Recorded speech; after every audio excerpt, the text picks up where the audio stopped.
A big new feature for iPhone 16 is called Photographic Styles. Now, if you're finding it hard to choose a style you really like, there's a built-in tool to help you decide. Simply open the Settings app and then choose Camera. From here you're going to see a new option to configure your photographic styles. Tapping on here will invite you to pick 4 of your favourite photos you've taken in the past, which ideally will include some of people, so you can see how these settings affect skin tone. From here you can then swipe sideways to see the 5 undertones and compare how these look across the 4 photos. These are like photographic styles but designed more for subtle skin tone changes. You can also adjust the strength of these tones using the slider just underneath.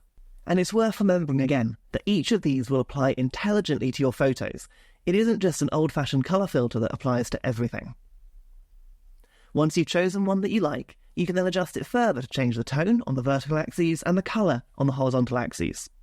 When you're happy, press Save Tone and Colour at the bottom, and from now on this will be your default shooting style when you use your camera app. Of course, you can come back to this page in settings at any time to repeat this process and recalibrate your favourite style. And look, photographic styles are one of the reasons I started this YouTube channel.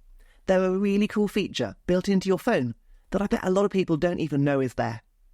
My channel is all about these iPhone quick tips, helping you make the most of the device that you own already by showing you lots of cool and useful features built into your phone. If you'd like to see more, please do subscribe down below. And if you want to see what's new in iOS 18 this year along these same lines, you can buy my ebook down below. I'll see you next time.